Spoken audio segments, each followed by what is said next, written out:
Welcome back to Midday Live. The Queen is in the house, Yay. and it's such a great day. And we love when you visit because the aromas that you bring with you and the delicious food that you make for us and a little lesson along the way. So we're so glad you're here.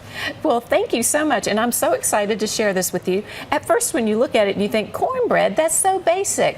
But cornbread is it's a staple, it's traditional, it has deep roots in Kentucky. It sure I mean, does. some tables even to this day just aren't a complete supper table without a piece of cornbread. You know, whether that cornbread takes the, shape of, just like a little corn stick, or whether it's an actual pone of cornbread. Yeah, and that's what a pan of cornbread is known as. That's an old-fashioned word, P-O-N-E. Yes. A pone. You'll hear corn pone. Hey, go get you a piece off of that corn pone.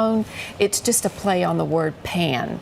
That is a pan of cornbread. It's the whole round is known as the pone. Okay. And then there's the hoe cake. And the hoe cake is as basic can be. It's cornmeal and water, maybe a little bit of salt, maybe a little bit of fat, but probably not. And back in the day, farm hands, they're out in the fields working late, or they aren't going to get back to the main house for supper, where the farm lady has made a big supper. So they'll take a little bit of cornmeal and water, pat it into a cake, put it on the edge of the hoe, and stick it near the fire and bake it up. And that way they've got something to sustain them until they do get back for a big hearty meal. And then a Johnny cake is instead of water you may use milk, and then it's cooked on a stovetop. And then fried cornbread, which is really big in Clarkson, Kentucky, and quite frankly I always called them cornmeal pancakes as well, you know.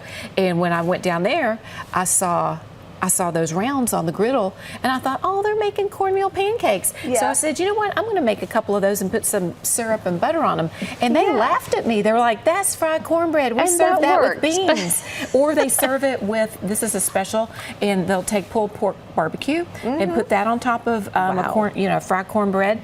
And then I took it and just ran with it. And I don't have an example of it, but you can just use your imagination. It's 2 pieces of the cornbread, and then we put the pulled pork on top of it. 2 over easy eggs on top of that with the syrup around it, and that's a brunch special that I call Country Girl Can Survive. Okay, on top of the with an egg, and then with some syrup. Country Girl Can Survive. That's awesome. And that's very popular. So I'm just going to walk you through it. You'll see how easy it is. You have to use self-rising flour, and then just some yellow cornmeal.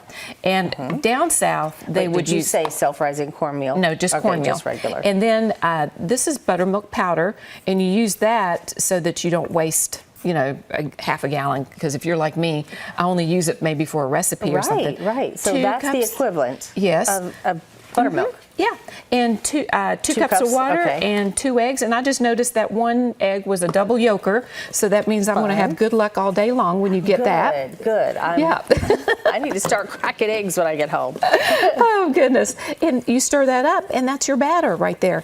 And then your skillet is hot. Make sure your skillet's good and hot.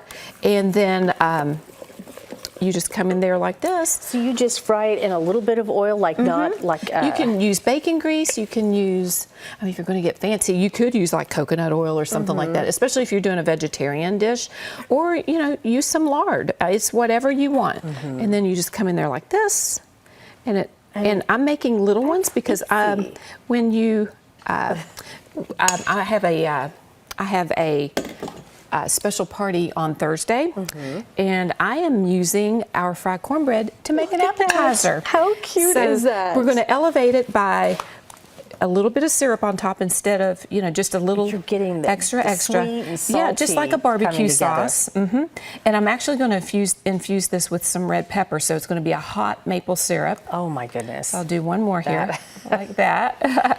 And then when you take an egg and you do it really fine like this, it's known as a mimosa. It's an egg mimosa. It has nothing to do with the just put that on top with the drink. And then that's your garnish. Did you come up with this? Or? Yes. Oh my goodness. That's one of my little original. And as you can see, it's a play on the Country Girl Can Survive. So it's very sturdy. You can just pick it up. Oh yeah. It's so delicious. Yes, I'm going to try one of these. I can't wait for Audrey to try this, and we're going to be back. And so don't go anywhere. All the flavors.